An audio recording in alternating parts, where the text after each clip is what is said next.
Hello student, this is Abhishek here और स्वागत है आपका हमारे चैनल स्टडी क्लास पे।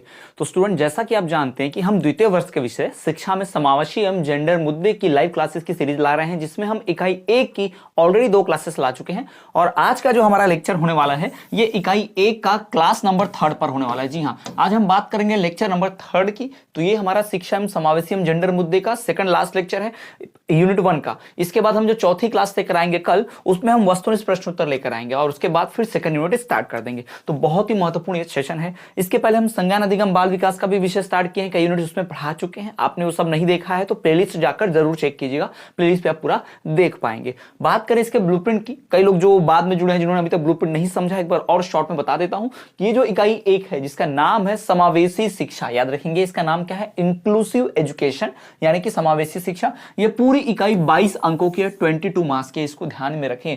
22 अंकों की ये इकाई है, यानी 22 मार्क्स भाई मिलते हैं इस एक इकाई को पढ़कर। और बात करें इसके अंक विभाजन की यानी इसके ब्लूप्रिंट की, तो यहां से वस्तुनिष्ठ यानी कि एमसीक्यू आते हैं 4 क्वेश्चन, 1 मार्क्स के 4। अति लघु उत्तर यानी 2 मार्क्स के 3 क्वेश्चन आते हैं, यानी 2 3 6। और लघु प्रश्न यानी कि 3 मार्क्स के 2 प्रश्न आते हैं, 3 दूनी 6। और एक निबंधात्मक भी आता है लॉन्ग क्वेश्चन, जो कि 5 नंबर का एक होता है, यानी 5 और ये 3 2 6 5 11, 11 और 6 यहां पर 17, 17 और 4 यहां पर 21।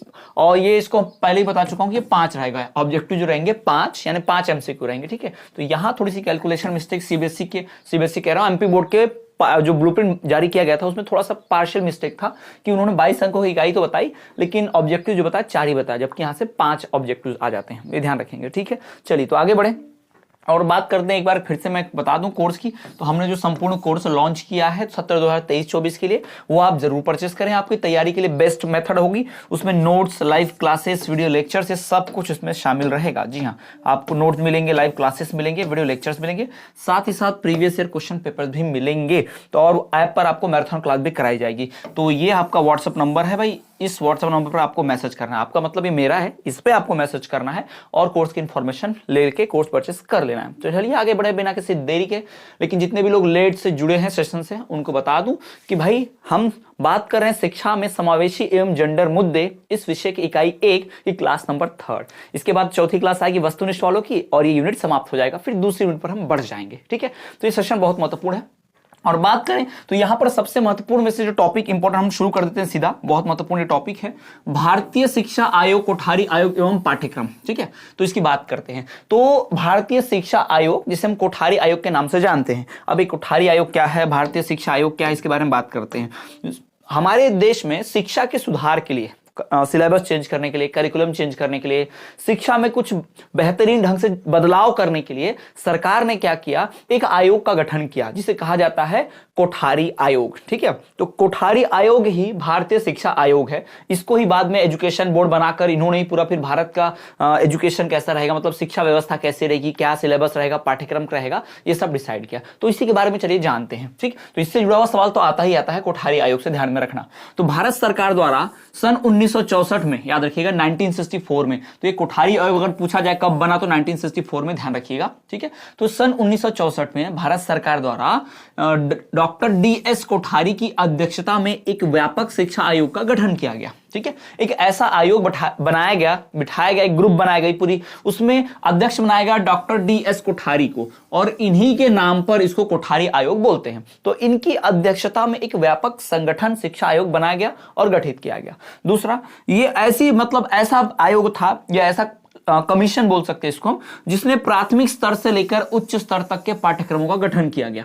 यानी इस बोर्ड ने डिसाइड किया कि छोटे बच्चों के लिए सिलेबस क्या होगा, हाई स्कूल के बच्चों का सिलेबस क्या होगा, कॉलेज में जो स्टूडेंट रहेंगे उनका सिलेबस क्या होगा, इन्होंने डिसाइड किया। यानी प्राथमिक, पूर्व प्राथमिक से लेकर जितना भी सब कुछ रहेगा सब इन्होंने ही डिसाइड किया। तो इन्होंने पूरा सिलेबस बनाया। ठीक, किसने, कोठारी आयोग ने। इसके अध्यक्ष कौन थे, डॉक्टर DS कोठारी। और किस कब बना था, तो 1964 में। किसने बनाया था, तो भारत सरकार ने। ऐसे कुछ पॉइंट्स याद रखिएगा तो ध्यान रहेंगे। ठीक, भारतीय आवश्यकताओं के अनुरूप व्यापक सुधार के लिए अनेक उपयोगी सुझाव दिए, जिससे शिक्षा प्रक्रिया में क्रमबद्धता एवं निरंतरता आ सके। यानी हमारी जो एजुकेशन में कुछ ऐसे सुझाव दिए, कुछ ऐसे बदलाव किए जिससे हमारी शिक्षा व्यवस्था में भाई कुछ क्रमबद्धता यानी सीक्वेंस वाइज और निरंतरता आ सके ना, कंटिन्यूअस आ सके, यानी कि एक के बाद एक पढ़ाई, पहले एक लेवल की पढ़ाई, फिर उससे अपर लेवल की पढ़ाई, फिर उससे लेवल की अपर की पढ़ाई, इस प्रकार का कुछ व्यवस्था जो है ये सिस्टम इन्होंने लाया। ठीक, तो अगर मैं बात करूं कोठारी आयोग की, इन शॉर्ट एक रिवाइज आपको क्या याद रखना चाहिए, तो सबसे पहली बात, कोठारी आयोग को ही भारतीय शिक्षा आयोग भी बोलते हैं।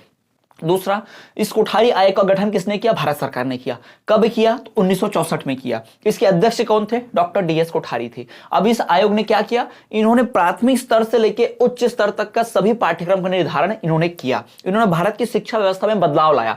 इन्होंने ऐसा बदलाव लाया जिससे भारत की शिक्षा प्रक्रिया में क्रमबद्धता और निरंतरता आ सके। क्लियर? तो इतने सारे जो पॉइंट्स मैंने आपको बताया कि भाई कोठारी आयोग को शिक्षा आयोग बोलते हैं, भारत सरकार ने इसका गठन किया, 1964 में गठन हुआ, अध्यक्ष डॉक्टर डीएस कोठारी थे, इन्होंने शिक्षा व्यवस्था को बदला, प्राथमिक स्तर से उच्च स्तर तक के सिलेबस पाठ्यक्रम को बदला, और पाठ्यक्रम इसलिए बदला ताकि शिक्षा में क्रमबद्धता आ सके और निरंतरता आ सके। क्लियर? इतनी बातें शिक्षा आयोग के बारे में आपको बता दी मैंने, कोठारी आयोग के बारे में। अब आगे बढ़ चलते हैं सीधा।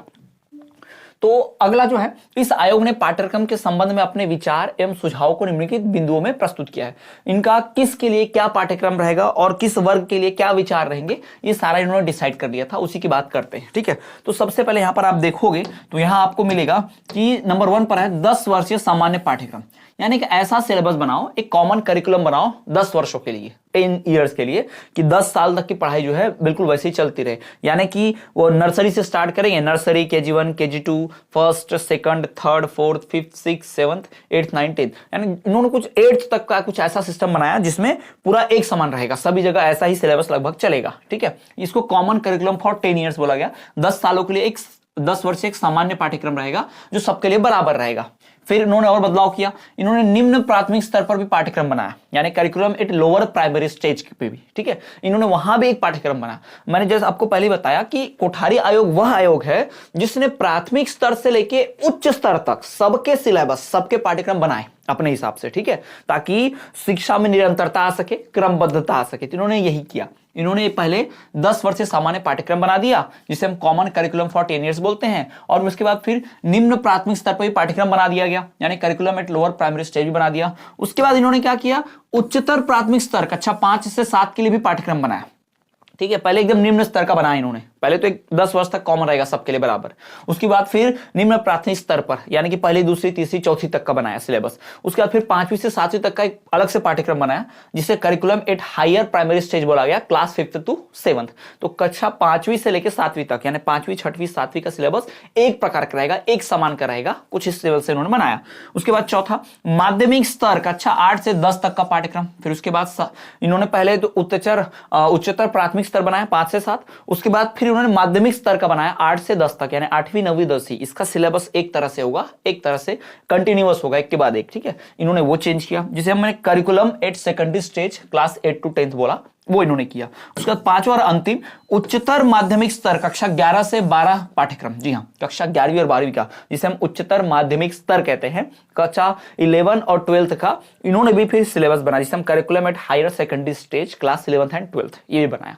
तो इस शिक्षा आयोग ने, जिसे हम क्या बोलते हैं? कोठारी आयोग बोलते हैं। इस शिक्षा आयोग को हम क्या बोलते हैं? कोठारी आयोग बोलते हैं। इसका गठन 1964 में हुआ और इसके अध्यक्ष डॉक्टर डीएस कोठारी थे। इसकी इसकी स्थापना भारत सरकार ने की, और क्यों की? ताकि शिक्षा व्यवस्था में एक निश्चित क्रमबद्धता आ सके और एक निरंतरता आ सके। इतना ध्यान में रखिएगा। ठीक है, भारतीय शिक्षा आयोग को ही कोठारी आयोग कहते हैं। भारत सरकार ने कोठारी आयोग का गठन किया। कोठारी आयोग का गठन 1964 में हुआ। इसके अध्यक्ष डॉक्टर डीएस कोठारी थे। इतना तो रट जाना चाहिए, इतनी बार बता रहा हूं, समझा रहा हूं, सीक्वेंस वाइज पूरा रट जाना चाहिए। क्लियर? समझ में आ गया?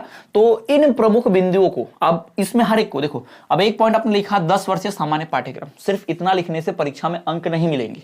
आपको इसमें डिटेल थ्योरी लिखनी पड़ेगी 4-5 नंबर की, 4 या 5 लाइन की थ्योरी लिखोगे। फिर दूसरा पॉइंट लिखा, उसमें 4-5 लाइन की थ्योरी लिखोगे। तो ये थ्योरी मैं इतने से यहीं पर बता नहीं सकता, समय कम है। तो इन पूरे थ्योरी को डिटेल में हमने अपने नोट्स में इंक्लूड कर रखा है। तो नोट्स में आपको थ्योरी डिटेल में मिल जाएगी। तो अगर आप नोट्स परचेस करते हैं तो उन नोट्स में पूरा का पूरा इंक्लूड है, जिससे आप इस सवाल को 5 नंबर के लायक बना सकते हैं, लिख सकते हैं, पूरा बढ़िया से समझ पाएंगे। यहां तो 5 नंबर मिलने से रहे, क्योंकि भाई ये आधे लाइन के आप पॉइंट्स लिखोगे ऐसे 5, और ये सवाल 5 नंबर का है या 4 नंबर का, तो 5-4 नंबर तो मिलने से रहे। इस पर ज्यादा से ज्यादा 1 या 2 नंबर मिल सकते हैं बस। तो इसको ध्यान में रखना है। थ्योरी आपको अपने मन से लिखनी है, थ्योरी आपको समझ कर लिखनी है और सही थ्योरी लिखनी है, और कम से कम हर पॉइंट में 3 से 4 लाइन की थ्योरी मिनिमम होनी ही चाहिए, तब जाके 5 पॉइंट है तो कम से कम 20 होंगे, है ना। 20, फिर अगर 4-4 लाइन की भी लिखोगे तो 20 लाइनें होंगी, 20-25 लाइनें होंगी, तो 20-25 लाइनों में भाई आपका 1.5 पेज भर जाएगा, लगभग 1 से 1.5 पेज भर जाएगा, और फिर उस 1.5 पेज में आपको 5 नंबर मिल सकते हैं। इसको ध्यान में रखिएगा, हमें ज्यादा लिखना चाहिए और सटीक तरीके से लिखना चाहिए, भी ध्यान में रखेंगे। चलो आगे बढ़े। तो अगला है कोठारी आयोग की भाषाओं संबंधी कुछ प्रमुख विशेषता। अब ये जो कोठारी आयोग था, इस कोठारी आयोग ने भाषा से संबंधित कुछ खास बातें रखी, कुछ खास बातें दी, कुछ खास सुझाव भी दिए, तो उसी की हम बात करेंगे। तो एक कोठारी आयोग ने जो है भाषाओं का अध्ययन, स्टडी ऑफ लैंग्वेजेस, जो कोठारी आयोग है, इन्होंने भाषाओं के अध्ययन पर खासा ध्यान दिया, ठीक है। खेल पर भी ध्यान दिया, पर सबसे पहले इन्होंने जो बनाया बेसिक स्ट्रक्चर जो बनाया वो था कि भाषा के ऊपर, लैंग्वेज के ऊपर बहुत ध्यान देना चाहिए। यानी अगर बच्चा भाषा सीखेगा, देखो गणित, जैसे कहा जाता है गणित बहुत मेन विषय है, पर गणित को आप बिना हिंदी बिना अंग्रेजी के सीख पाओगे क्या? यानी आपको कोई भाषा नहीं आती तो आप गणित कैसे सीखोगे, कोई भाषा नहीं आती तो विज्ञान कैसे सीखोगे, है ना। यानी भाषा सबसे मूल है। किसी भी शिक्षा का जो शुरुआत, जो मूल बेसिक होता है वो क्या होता है? भाषा। तो भाषा बहुत सही होनी चाहिए, सटीक होनी चाहिए, और भाषा अच्छे से आनी चाहिए, तभी दूसरा विषय जैसे कि गणित विज्ञान हम सीख पाएंगे, ठीक है।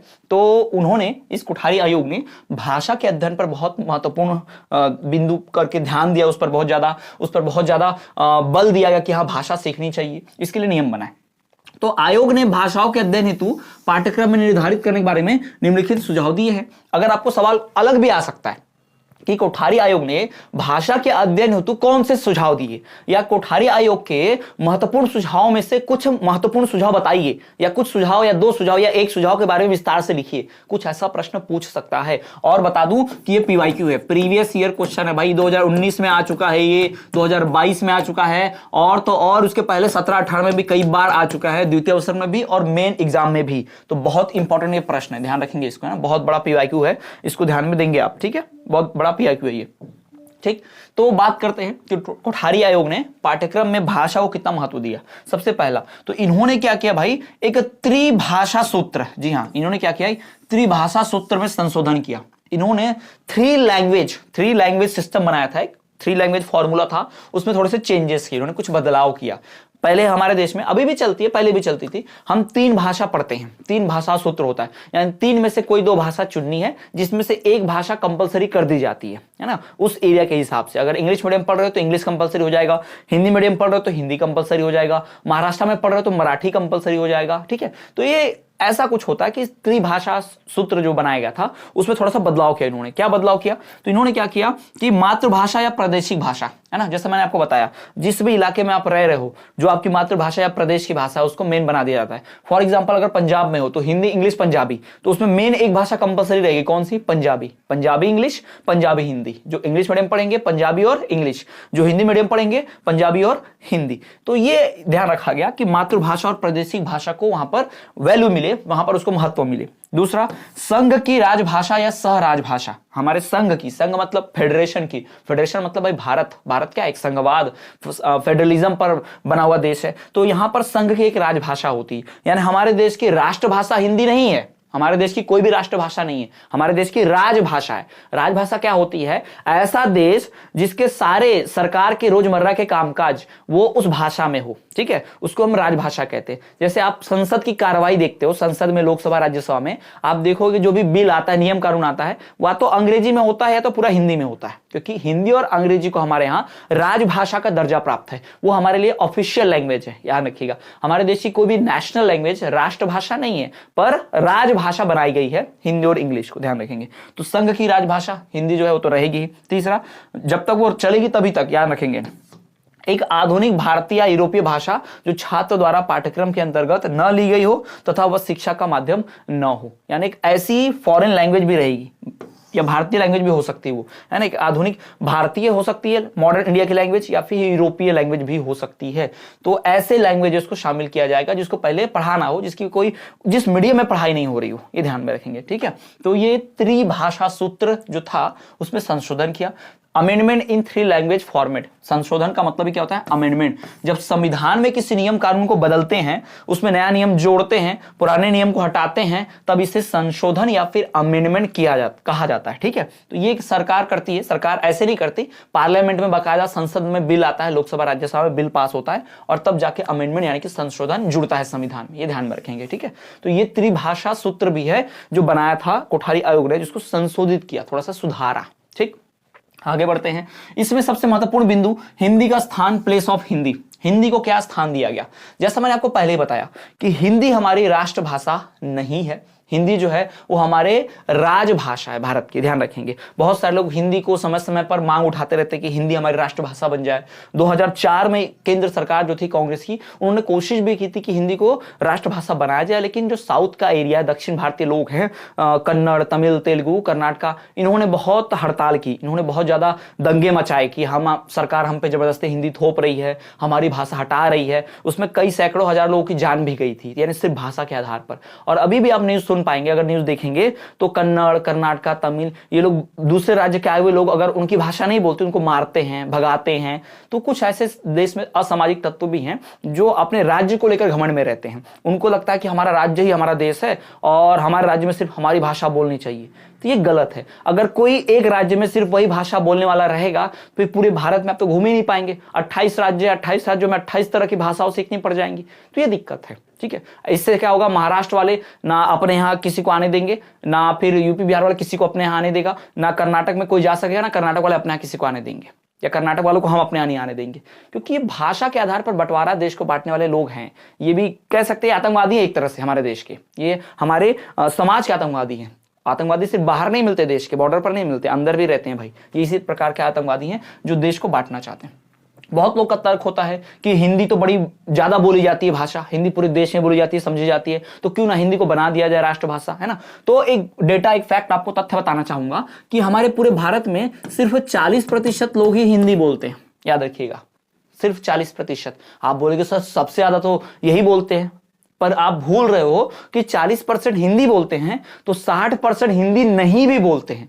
तो हिंदी नहीं बोलने वाले की जनसंख्या ज्यादा है, 60%। तो अगर मान लो हमने हिंदी का बना भी दिया तो 60% जनता के ऊपर तो थोपना हो जाएगा हिंदी जैसा। इसलिए हिंदी को हमने अपना राष्ट्रभाषा नहीं बनाया, हमने उसे सिर्फ राजभाषा, नेशनल लैंग्वेज नहीं रखा, उसको हमने सिर्फ ऑफिशियल लैंग्वेज, औपचारिक भाषा के तौर पर इस्तेमाल करते हैं। ये ध्यान रखिएगा, ठीक है।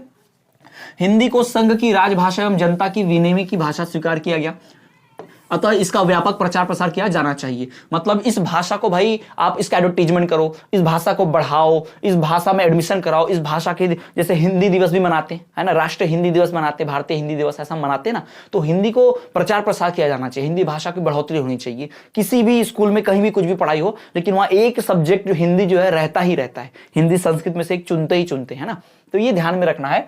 तो हिंदी को संघ की राजभाषा यानी हमारे इंडियन फेडरलिज्म की, यानी इंडियन फेडरलिज्म की, जिसे हम भारतीय संघ जिसे कहते हैं, इंडियन फेडरेशन जिसे हम कहते हैं, यानी कि भारतीय संघ जो है, राज संघ, उसकी एक भाषा हिंदी रखी गई और उसको बढ़ावा दिया जाता है। ठीक, अगला टॉपिक बात करें तो अगला पॉइंट ये था कि विभिन्न भारतीय भाषाओं का स्थान, कि जो अलग अलग प्रकार की भारतीय भाषाएं हैं, जो नेशनल लैंग्वेजेस हैं हमारे भारत की, जो अलग अलग प्रकार की भाषाएं हैं, उन भाषाओं का स्थान क्या है, यानी उस भाषा को कितना महत्व दिया गया है, उसका समाज में क्या स्थान है, उस भाषा को ज्यादा लोग बोलते, सुनते, समझते या नहीं समझते, वो बात। ठीक है, तो place of different Indian languages, बहुत सारे जो भारतीय भाषा है उनका स्थान क्या है। तो आपको पता होगा संविधान की अनुसूची में 22 भाषाओं को, 22 शेड्यूल लैंग्वेजेस को, 22 भाषाओं को जगह दी गई है संविधान के अनुसूची में, ध्यान रखेंगे ना।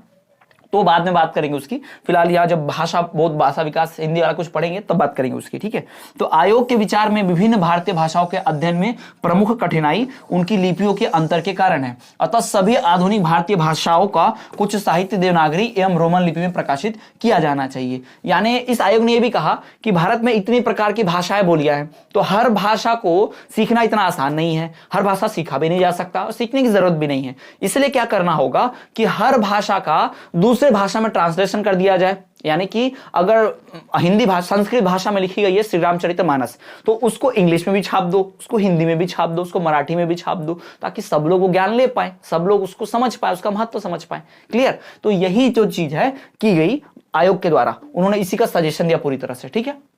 फिर अंग्रेजी का स्थान, प्लेस ऑफ इंग्लिश, अंग्रेजों का नहीं, अंग्रेजों का तो उनके देश में स्थान है, भगाई दिया हमने। अंग्रेजी का स्थान क्या है हमारे देश में, तो अंग्रेजी बहुत महत्वपूर्ण है, क्योंकि अंग्रेजी भाषा अंतरराष्ट्रीय भाषा है। विदेश में जाओगे तो हिंदी से काम नहीं चलेगा, तमिल, तेलुगु, कन्नड़, इससे काम नहीं चलेगा। विदेश जाओगे तो अंग्रेजी बोलनी पड़ेगी, क्योंकि ये यूनिवर्सल लैंग्वेज, वैश्विक भाषा इसको बोला जाता है। विश्व के हर देश में लगभग बोली और समझी जाती है इस भाषा को, इसलिए इसको यूनिवर्सल लैंग्वेज बोलते हैं। तो आयोग ने विश्वविद्यालयों एवं अखिल भारतीय शिक्षण संस्थानों में अंग्रेजी को ही शिक्षा का माध्यम रखने पर बल दिया है। इन्होंने कहा कि जो हायर एजुकेशन होता है, कॉलेजेस जो होते हैं, महाविद्यालय जो होते हैं, वहां पर इंग्लिश में ही पढ़ाई करानी चाहिए, इंग्लिश मीडियम में पढ़ाई होनी चाहिए। ऐसा इसलिए कि इंग्लिश में अगर पढ़ाई होगी तो वो जब वहां के लोग पढ़ के विदेश जाएंगे, वहां के छात्र विदेश में जाएंगे या बड़ी बड़ी कंपनियों में जॉब पर लगेंगे, तो वो सब अंग्रेजी आना ही चाहिए, ठीक है। तो ये हुआ। और शास्त्रीय भाषाओं का स्थान, हमारे जो शास्त्रीय भाषा है, यानी जिन भाषाओं में हमारा शास्त्र लिखा है, उन भाषाओं को भी वैल्यू दी गई, उनको भी बहुत महत्व दिया गया। कैसे? आयोग ने संस्कृत के राष्ट्रीय शिक्षा प्रणाली में विशेष अधिकार को तो स्वीकार किया है, किंतु वह इस प्रस्ताव से सहमत नहीं है कि संस्कृत अथवा अन्य किसी शास्त्रीय भाषा को त्रिसूत्री भाषा में जोड़ा जाए। यानी कि ये भारतीय की जो दूसरी भाषा है, शास्त्र वाली भाषा है, संस्कृत हो गया या तमिल तेलुगु हो गया, इन भाषाओं को ये वैल्यू तो देता है। यानी आयोग ने कहा कि भाषा महत्वपूर्ण है, इन भाषाओं को पढ़ना चाहिए, लेकिन इस भाषा को त्रिसूत्र भाषा में नहीं जोड़ा, त्रिभाषा सूत्र में नहीं जोड़ा। और त्रिभाषा सूत्र में कितने भाषा को जोड़ोगे भाई? हिंदी इंग्लिश पहले से कंपलसरी है, ठीक है। अब जिस भी राज्य में जाओगे उस राज्य की एक तीसरी भाषा जोड़ लो, बस खत्म। तो कितनी भाषाओं को जोड़ दोगे आप, है ना। तो ये ध्यान में रखना है कि हम संस्कृत को त्रिभाषा सूत्र में नहीं जोड़ सकते, क्योंकि संस्कृत पूरे देश में भाई 0.01% भी नहीं बोली जाती। इसको ध्यान में रखना, 0.01% भी नहीं बोली जाती पूरे देश में संस्कृत भाषा। एकमात्र गांव है हमारे देश का, मुझे भी नाम याद नहीं आ रहा, पर उस गांव में पूरे लोग संस्कृत बोलते हैं, सब संस्कृत में ही काम चलता है, मात्र एक गांव है, ये ध्यान रखेंगे। तो संस्कृत बहुत कम लोग बोलने समझने वाले हैं, इसलिए संस्कृत को त्रिभाषा सूत्र में नहीं जोड़ा जा सकता। तो ये आयोग ने कहा, ये आयोग की तरफ से भाई ये विचार थे, सजेशन थे, सुझाव थे, ठीक। तो ये थी स्टूडेंट्स आज की हमारी क्लास, जिसमें हमने शिक्षा एवं समावेशी जेंडर मुद्दे जो है इंक्लूसिव एजुकेशन के टॉपिक में ये बातें हमने रखी, सीखी, समझी। इनमें बहुत से इंपॉर्टेंट टॉपिक हमने पढ़े, PIQs देखे, प्रीवियस ईयर क्वेश्चन देखे और गेसिंग पेपर भी देखी। तो स्टूडेंट ये आज की क्लास यहीं खत्म होती है। अगली जो हमारी क्लास रहेगी इकाई 1 की, उसमें हम वस्तुनिष्ठ प्रश्न उत्तर लेकर आएंगे और वस्तुनिष्ठ देखेंगे। 5 नंबर के वस्तुनिष्ठ आते हैं, तो हम ऐसा पढ़ेंगे कि 5 नंबर हमारे फिक्स हो जाए, ठीक। तो अगर ये क्लास आपको पसंद आई हो तो भाई वीडियो को लाइक करें, आपके क्लासमेट्स, फ्रेंड्स, आपका जो ग्रुप होगा उन तक जरूर लिंक शेयर करें, बस शेयर कीजिए, उन तक पहुंचाइए। ज्ञान बांटने से बढ़ता है, तो आप इतनी मदद जरूर कीजिएगा। साथ ही साथ चैनल पर पहली बार आए हैं तो चैनल को सब्सक्राइब करके बेल नोटिफिकेशन ऑल पर रखें, और ताकि सारी वीडियो मिले, लाइव नोटिफिकेशन आपको मिलती रहे। और तो और प्रीवियस क्लासेस मिस की हैं, नहीं देखी हैं, तो प्लेलिस्ट पर जाइए, प्लेलिस्ट चेक कीजिए चैनल पर, और सारे चैनल पे प्लेलिस्ट चेक करके आप पढ़ सकते हैं पूरी अच्छी तरीके से। ओके, चलिए मिलते हैं नेक्स्ट क्लास में, तब तक के लिए देखते रहिए हमारा चैनल स्टडी क्लास।